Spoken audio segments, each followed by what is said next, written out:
A man walks across a field somewhere in the ancient world, probably around the year 3000 BC. He has just turned 365 years old, which in his generation was considered relatively young. He has a wife, he has children, he has grandchildren, he has great-grandchildren. The Bible says he has been walking with God for 300 years. And then, in the middle of that walk, on what looked like an ordinary day, something happens that has happened to no human being before him and only one or two human beings after him. He does not die. He is just gone. The text uses 6 words to describe it. He was not, for God took him. Genesis chapter 5, verse 24. And the Hebrew word for took, laqach, is the same word God will use 1,000 years later.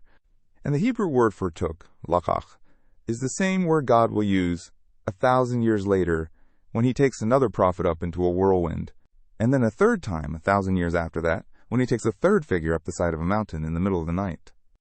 But here is what almost nobody tells you about those 3 exits. They are not coincidences. They are a pattern. 3 men in the entire Bible left the earth in a way that did not look like normal death.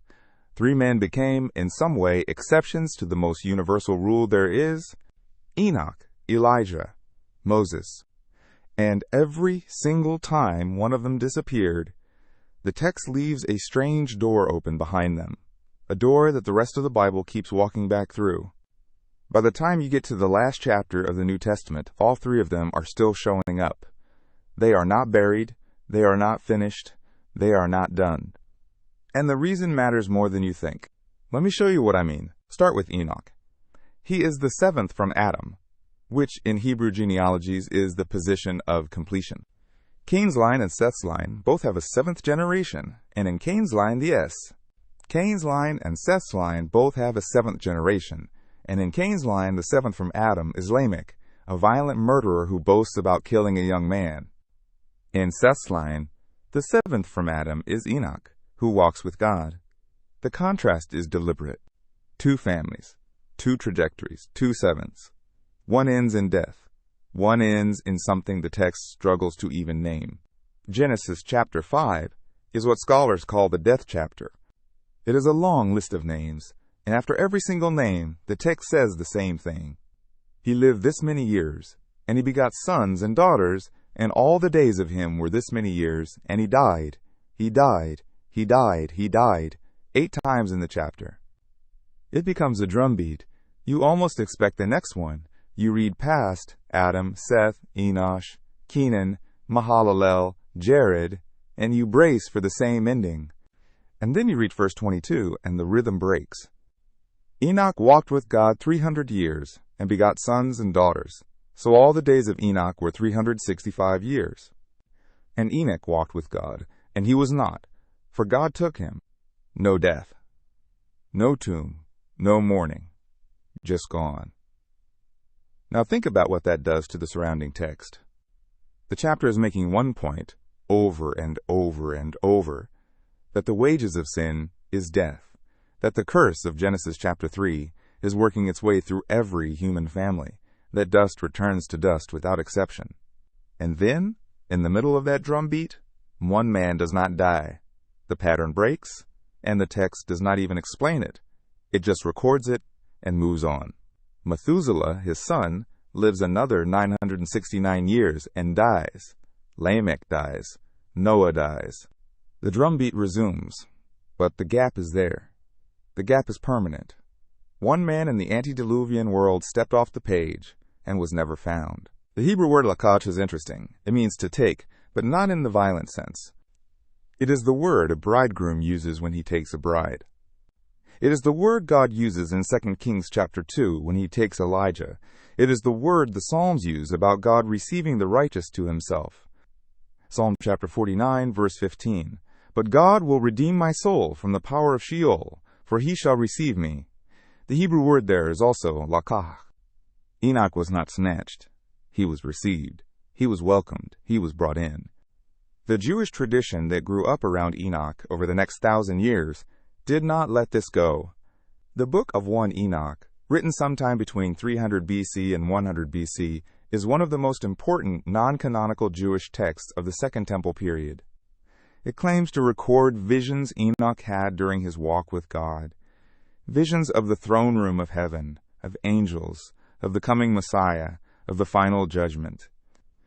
Whether you accept those traditions or not, what they tell us is that Enoch's disappearance was so significant to ancient Jews that they kept writing about him for centuries. He had become the prototype.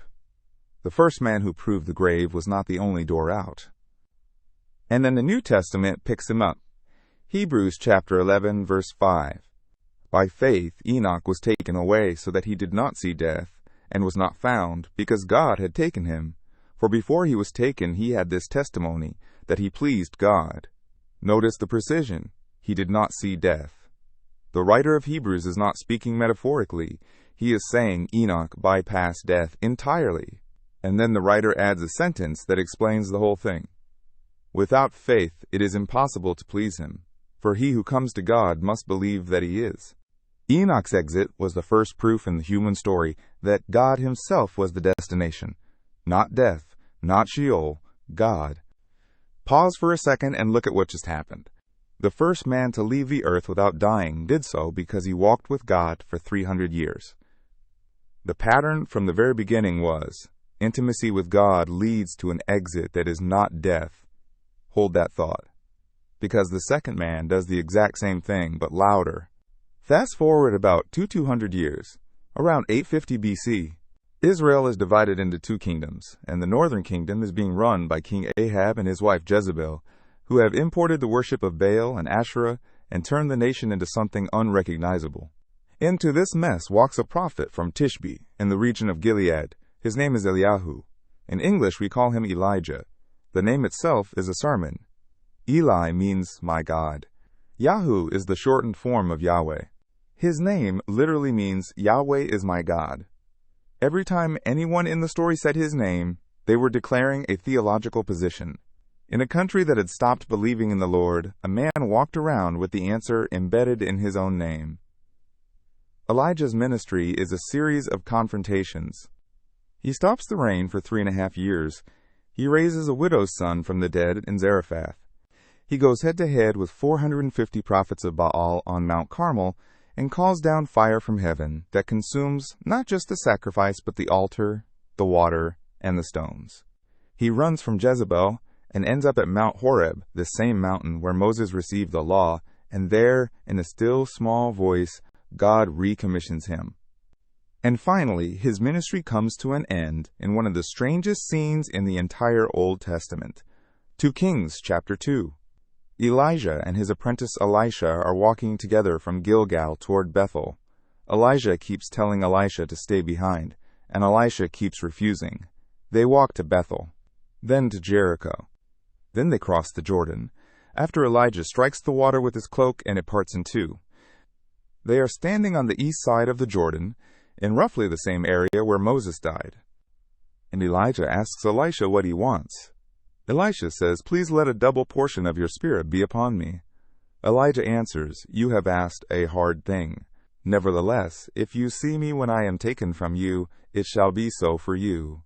And the text says, "Then it happened, as they continued on and talked, that suddenly a chariot of fire appeared with horses of fire, and separated the two of them.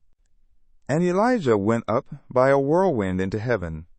Same Hebrew word, laqach, taken. Elisha watches the whole thing. He cries out, my father, the chariot of Israel and its horsemen." And then he tears his own clothes in two, picks up the cloak that Elijah dropped, and walks back to the Jordan. He strikes the water just like Elijah did. The water parts. The other prophets in the area see this and say, the spirit of Elijah rests on Elisha. The succession is complete. But notice what is not in the story. No body, no tomb, no funeral, no mourners. The other prophets, after seeing this, send out 50 strong men to search the mountains for 3 days in case the Spirit of God had set Elijah down somewhere. They find nothing. Verse 17. So they searched for 3 days, but did not find him. 3 days. The same span of time that will show up later in another empty tomb. Already the pattern is starting to rhyme with itself. Now here is what makes Elijah's exit even more theologically loaded. The Old Testament closes with a prophecy about him. Malachi chapter 4, verse 5. Behold, I will send you Elijah the prophet, before the coming of the great and dreadful day of the Lord. The very last two verses of the Old Testament, the final word the prophets leave hanging in the air for 400 silent years before the New Testament opens, is a promise that Elijah is coming back. Not someone like him, because he never properly left. And the Jewish tradition took this so seriously that, to this day, at every Passover Seder, a cup of wine is poured for Elijah. The door of the house is opened during the meal. Children are sent to check if he has arrived. A chair is set out for him at every Jewish bris, every circumcision ceremony. For 3,000 years, the seat of Elijah has been left empty, waiting, because the man who left without dying might still be the man who walks back in. Now move to the third one. And this one is the strangest of all, because at first glance, it does not look like he fits the pattern at all. Moses, the man who led Israel out of Egypt, the man who received the law on Mount Sinai, the man who spoke with God face to face, as a man speaks with his friend, the text says. Moses is the central human figure of the entire Old Testament, and the end of his life is told in Deuteronomy chapter 34, and it appears, on the surface, to be a normal death. So Moses, the servant of the Lord, died there, in the land of Moab, according to the word of the Lord. He was 120 years old when he died. His eyes were not dim, nor his natural force abated. That sounds like a death. But then verse 6 happens. And he buried him in a valley in the land of Moab, opposite Beth Peor. But no one knows his grave to this day. Stop. Read that again. He buried him. Singular. Who is the he? In Hebrew, the verb is third person masculine singular with no named subject, which means the subject has to be inferred from the previous verses. And the previous verses have only one possible candidate. The Lord. God himself buried Moses. There were no Israelites with him. There were no priests. There were no witnesses. Moses climbed Mount Nebo alone. God showed him the promised land he would not enter, and then God personally buried him in a valley no human being could ever find. Verse 6 ends with the deliberate sentence, no one knows his grave to this day. Why would the text emphasize that? Why would the death of the most important prophet in Israel's history end with a buried but hidden grave? Why would God himself perform the burial in secret? Here is where the pattern starts to surface. The book of Jude in the New Testament includes a strange and brief reference in verse 9. Yet Michael the archangel, in contending with the devil, when he disputed about the body of Moses, dared not bring against him a reviling accusation, but said, The Lord rebuke you. This single verse references an old Jewish tradition, recorded in a now lost book sometimes called The Assumption of Moses, that there was a dispute over what would happen to Moses' body. The archangel Michael and Satan argued about it. The implication of the dispute is that Moses' body was not going to stay where it had been buried. Something else was going to happen to it.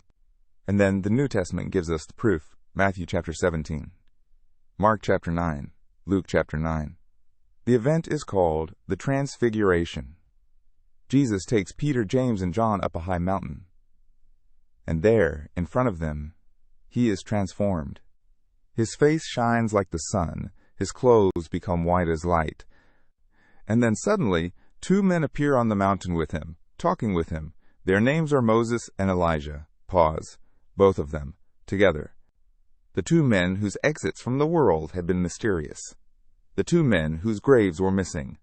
They appear in glorified form, alive, conversing with the Messiah on a mountain. The pattern that started with Enoch has now produced a meeting. Moses and Elijah are not ghosts. They are not memories. They are not Old Testament symbols. They are men. And they are present. Luke's account adds a detail the others leave out. Luke chapter 9, verse 31. They appeared in glory and spoke of his decease, which he was about to accomplish at Jerusalem. The Greek word for decease there is exodos, departure, exit. Same word the Old Testament uses for the great escape from Egypt. Moses and Elijah came to talk to Jesus about his exodus. The two men whose own exoduses had been mysterious came to discuss the third great exodus, the one Jesus would lead from death itself. Think about what that means. The three figures associated in the entire Bible with exits that broke the rule of death are now standing together. Enoch, who never died, was the prototype. Elijah, who left in a whirlwind, was the foreshadowing. Moses, whose body was disputed and disappeared, was the bridge. And Jesus, who would die and rise on the third day, was the fulfillment. The Transfiguration is not a random vision. It is a council meeting. The exits in history converging on the exit that would redefine history. Here is where the rabbis and the church fathers both noticed something. Enoch and Elijah both bypassed death entirely. Moses died, but his death was so strange that the New Testament treats him as still alive in a way no other Old Testament saint is treated. And the book of Revelation, the last book of the Bible, includes a strange passage in chapter 11 about two witnesses. Revelation chapter 11 verses 3 to 6. And I will give power to my two witnesses, and they will prophesy 1,260 days, clothed in sackcloth. These are the two olive trees and the two lampstands standing before the God of the earth. And then John describes their powers. They have the power to shut heaven, so that no rain falls in the days of their prophecy. That is Elijah. They have power over waters to turn them to blood, and to strike the earth with all plagues. That is Moses. For 2,000 years, Bible commentators have looked at that passage and asked the same question. Who are the two witnesses? And the most ancient interpretation, found in church fathers as early as the 2nd century, is that the two witnesses are Elijah and Moses, returned to prophesy one final time before the end. Because they never finished. Because their exits left doors open. Because they are coming back. Pause again. Because what we are looking at here is bigger than 3 biographies. It is a pattern that runs through the entire Bible and refuses to close. Genesis opens with a man who walks with God and disappears. The King's narrative includes a prophet who walks with God and is taken up. The Pentateuch ends with a lawgiver who walks with God and is buried by God himself. The Gospel of Matthew brings 2 of them back onto a mountain. The book of Jude references a dispute over a body that should be dust. The book of Revelation hints at 2 witnesses with powers that match exactly. The story will not let them stay in the ground. And here's the question that finally hits home. Why? Why does God do this with these 3 specifically? What is the message? Some scholars have suggested that the 3 of them together represent the 3 eras of God's relationship with humanity. Enoch represents the antediluvian world, before the flood, before the law, before the prophets. Moses represents the era of the law. Elijah represents the era of the prophets. Together they form a complete witness to every era of redemption history. 3 eras, 3 exits, 1 pattern. And the pattern is, walking with God ends with a door, not a wall. Others have pointed out a deeper theological pattern. In the Old Testament, death was understood as separation from God. The wages of sin is death. The first effect of the fall was that Adam and Eve hid from God among the trees. Death was always relational before it was physical. And the 3 men who escaped death in some form were the 3 men whose lives were defined by their nearness to God. Enoch walked with God 300 years. Moses spoke with God face to face. Elijah heard God in a still small voice on the holy mountain. The pattern is so consistent that it almost feels like a thesis statement. Nearness to God now is the only thing that breaks the power of separation later. Here's the thing about all 3 of these men. None of them were perfect. Enoch was a man in a fallen world, surrounded by the descendants of Cain. Moses murdered an Egyptian, fled to Midian, argued with God at the burning bush, struck the rock when he was told to speak to it, and was barred from the promised land because of his disobedience. Elijah fell into such deep depression after Mount Carmel that he sat under a juniper tree in the wilderness and asked God to take his life. These were not flawless saints. They were not earning a special exit. They were men who walked with God in spite of themselves, and that walk was enough. The pattern is not, perfect people get special graves. The pattern is, near people get changed exits. And now the application becomes unavoidable. Because if the pattern in the Bible is that nearness to God transforms what death means, then the question for you is not, will I die? Of course you will. The question is, what kind of door will the moment of my death be? Will it be a wall, the way it was for almost every other human being in those Genesis chapter 5 genealogies? Or will it be the same kind of door it was for Enoch, for Elijah, for Moses, for Jesus, for every saint who has ever fallen asleep in Christ? Because the New Testament makes one claim about death that completely changes everything. 1 Corinthians chapter 15. Behold, I tell you a mystery. We shall not all sleep, but we shall all be changed, in a moment, in the twinkling of an eye, at the last trumpet. For the trumpet will sound, and the dead will be raised incorruptible, and we shall be changed. Paul is saying that at the end of history, what happened to Enoch, what happened to Elijah, what happened in some form to Moses, will happen to every single person who is in Christ. Not all of us will die. Some will be alive at his coming, and those who are alive will be changed, in a moment, in the twinkling of an eye. The pattern that started with one man walking in a field around 3000 BC will end with a whole generation walking through the same kind of door. The three men who never stayed in the grave were not anomalies. They were forecasts. Think about that. The God who took Enoch was rehearsing. The God who sent the whirlwind for Elijah was practicing. The God who buried Moses in a hidden valley was prefiguring something he would do at scale at the end of time. The exits of these three men were trailers for the final exit of the church. The first man left the field. The whole field is going to follow. There is one more pattern hiding in this story, and it might be the most important one. All three of these men appear in some form again at the end.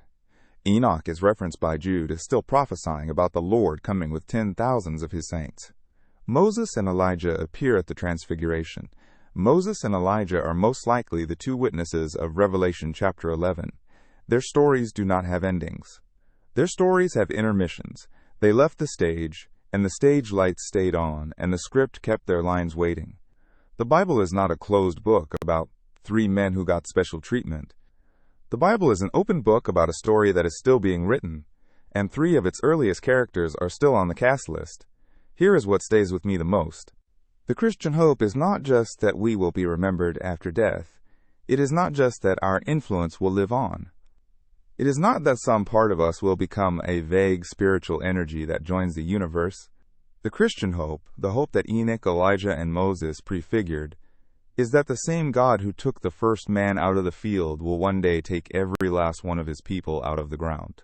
Bodily, personally, recognizably. The way Jesus came out of the tomb on Easter morning was the way you will come out one day. Not a metaphor, not a vibe, a door. Look at what this means for you, specifically. It means death is not the worst thing. Whatever you are afraid of right now, the final stop is not a wall. There is a door, and the door has a name, and the name is the same name those three men walked with in their lifetimes. The walk and the door are connected. You cannot have one without the other, but if you have the walk now, the door later is guaranteed. It means your story is not over when your heart stops. Enoch is still alive somewhere. Moses appeared on a mountain 1,500 years after his burial. Elijah is sitting at every Passover table waiting. If God treated three men this way in the past, what makes you think he is finished with the people he loves? It means walking with God is not an abstract spiritual discipline. It is the most practical thing you can do. It is the daily relationship that, at the end of your life, will reshape what death does to you. The men who walked with God for 300 years got an exit that broke the rules. You do not have to walk for 300 years. The walk is offered today. And it means that the doctrine of the resurrection is not just a theological position, it is a family promise. The exits of Enoch, Elijah, and Moses are not weird exceptions in a closed canon. They are the early returns on an investment that the rest of God's family will inherit. The first man who left the field was the down payment. The Transfiguration was the receipt. The empty tomb of Jesus was the guarantee. And the last trumpet will be the full delivery. Three men in the entire Bible left the earth in a way that did not look like normal death. And the Bible spends 66 books explaining that those three men were not exceptions to the rule, they were previews of the rule that is coming. If this opens something up for you, share it with someone who is afraid of dying. And if you want to keep going deeper, subscribe.